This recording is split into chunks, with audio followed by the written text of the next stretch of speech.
ज्यों ज्यों अपने समाज में पैसा आया है, बुद्धि आई है, सफलताएं मिली है, त्यों त्यों हम ईगोइस्ट बन गए हैं, अभिमानी होते जा रहे हैं। बहुत अधिक हमारे भीतर का अहंकार मजबूत है। यह आध्यात्मिक उन्नति में बाधा है, सामाजिक स्ट्रेंथ में भी यह बहुत बड़ी बाधा है। समाज को आगे बढ़ाने के लिए विनम्रता जरूरी है, समर्पण की भूमिका जरूरी है, नम्र होना जरूरी है। पेड़ को फल लगते हैं, पेड़ झुक जाता है।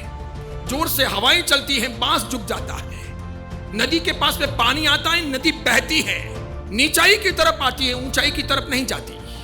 और हम मनुष्य ऐसे हैं कि हमें थोड़ी सफलताएं मिलती हैं, हम अधर चलने लगते हैं, हम अपनी जड़ों को भूल जाते हैं। अपने समाज में आज आंतरिक विग्रह का एक महत्वपूर्ण कारण अभिमान भी है। कमोबेश ये साधुओं में भी दिखाई दे रहा है और श्रावकों में तो बहुत बड़ी मात्रा में दिखाई दे रहा है।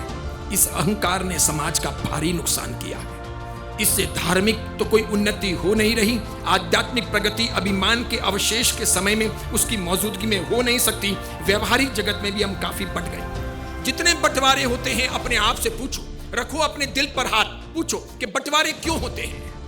ईर्ष्या की वजह से होते हैं, अभिमान की वजह से होते हैं। अहंकार अगर है, हम अपने तुल्य दूसरे को समझ नहीं पा रहे हैं, अपने आप को बहुत बड़ा समझते हैं, I am something, I have something, ऐसा हम जब मानते हैं तो निश्चित तौर पर वो अहंकार की टंकार हमें सफल नहीं होने देती। साधु साध्वी जी भगवंतों में भी जब से भी थोड़ा बहुत अहंकार का अवशेष देखने को मिल रहा है, उनमें भी विग्रह हो रहा है, टूट रहे हैं, एक दूसरे को पसंद नहीं कर रहे हैं। कहने के तो सब महावीर के हैं, एक मंच पर बैठते हैं, पास में बैठते हैं, फॉर्मल मिलते हैं, हाथ जोड़ते हैं, बाद में मंच से नीचे उतरने के बाद इनकी गति न्यारी, इसकी गति न्यारी। इसने भारी नुकसान किया है समाज का।